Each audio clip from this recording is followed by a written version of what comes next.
Hello, it's Wednesday, February 1st, and we're doing maintenance on the bus, and for this segment I'm going to service my air dryer. That's an AD9 appendix air dryer, and I bought it from Freightliner, and I paid way more for this thing than I could have if I'd have bought an El Cheapo off of Facebook or the internet or whatever. But I went with OEM because, you know what, it might cost more, but you know what, you can't go wrong with the original equipment manufactured for some things. Maybe this is not one of them, but you know what, it's my brakes and I don't feel like cutting any corners. Here, let's see, there's the part number I was looking for. Alright, and they looked this up at Freightliner for me off the serial number from the vehicle, so I'm quite sure it's going to be the exact right part I need. Alright, so there's plenty of tutorials on YouTube on how to service these things.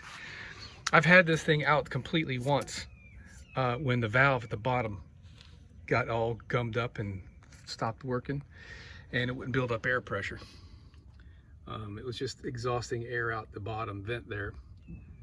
I got it going by just cleaning the valve down there, and subsequently put a brand new one in. Kept the old valve because it was still working, but didn't want to mess around with that. So the valve in the bottom is brand new, and it's only like 26 bucks to buy the valve. I mean, if you don't have a spare one of those valves for 26 bucks, I think you're cutting yourself short there, because it's just really easy to replace that valve when it sticks. All right, so I am going to do this job by leaving the canister attached to the vehicle and just unbolt it from here. I think I should be able to. Oh no, I can't, because this bracket here is below. Well, maybe I can scoot it out from under there. Actually, you know what?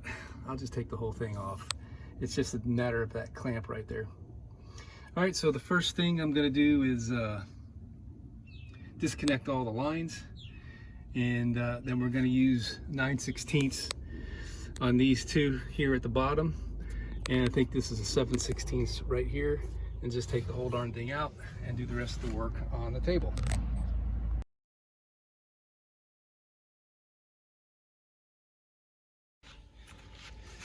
All right, and that is how clean it is. It looks like this little flapper valve broke off from there. I don't know how important that is,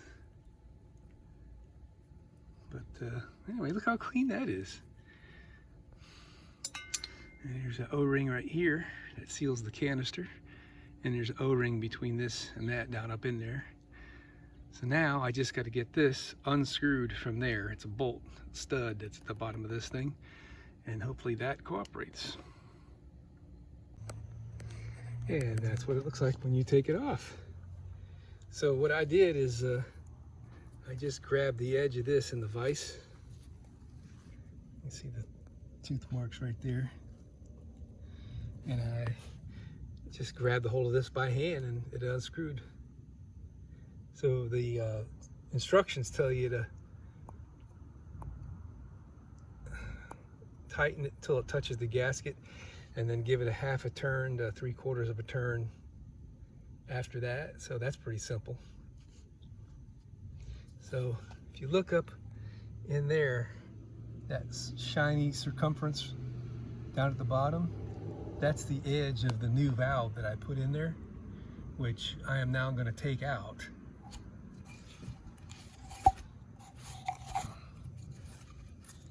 This piece right here, so I can thoroughly clean this without getting any crud in the valve. And here's the valve.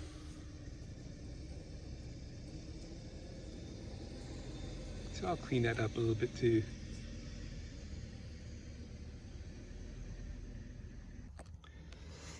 Okay, so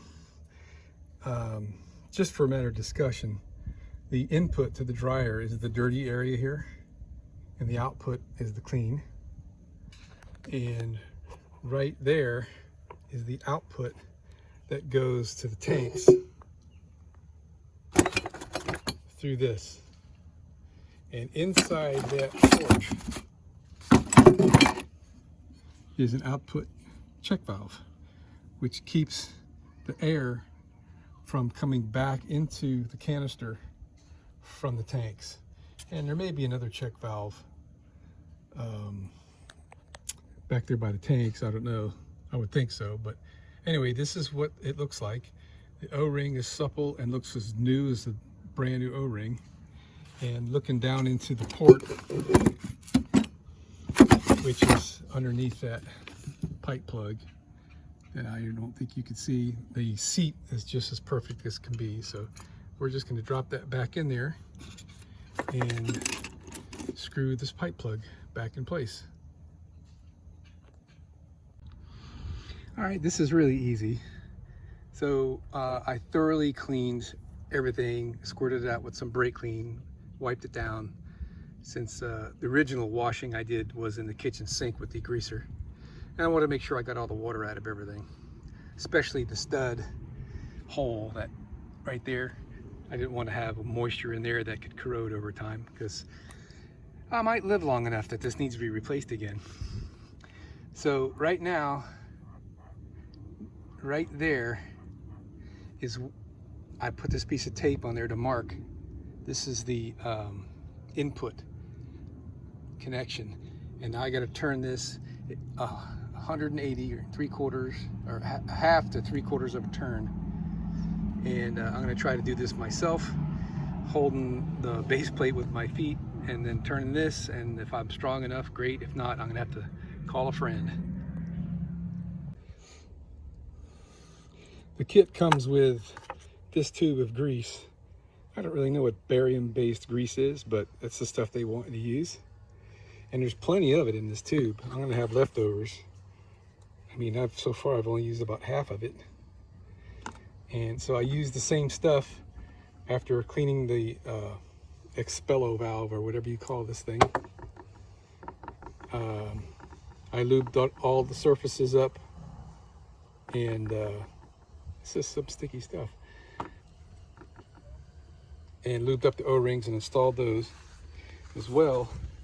I completely coated the whole bore of this where that valve goes, to kind of coat the metal as a corrosion preventative measure.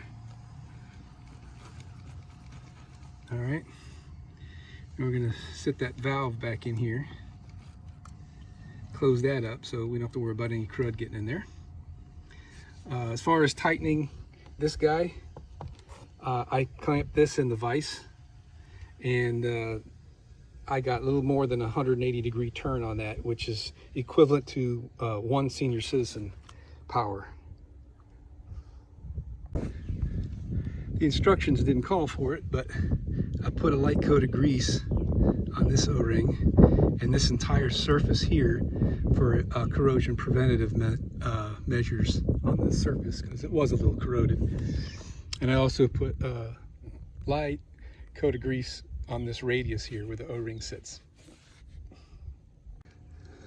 All right, this looks like a proper fit. Let me see if I can do this with one hand. The O-ring is keeping this elevated,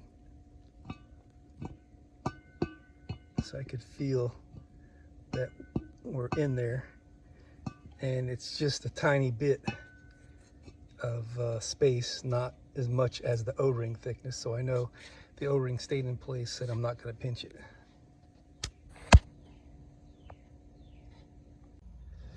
All right, I got all but 2 of the bolts snug.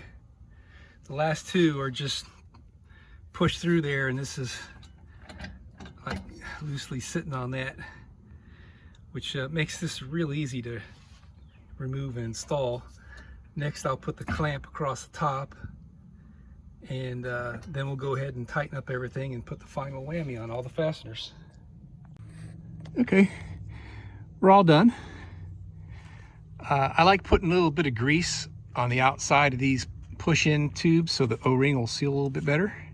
So I use some of that same grease, whatever it's called, on the O-rings that came with the kit, and that also on the little 1/4-inch line that's right here. And I put a little bit of that same grease on the threads here. No sealers. This is a tapered fitting, and they don't require any sealant at all on the tapered area. But I put a little bit of grease on there just for corrosion preventative measures. So this will be easy to take off next time. And we're ready to give it a test run.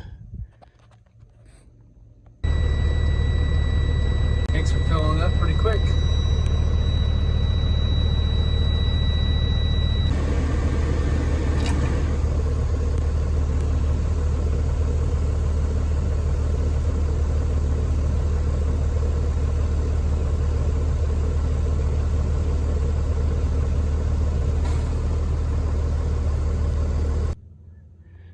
No leaks that I could hear anyway.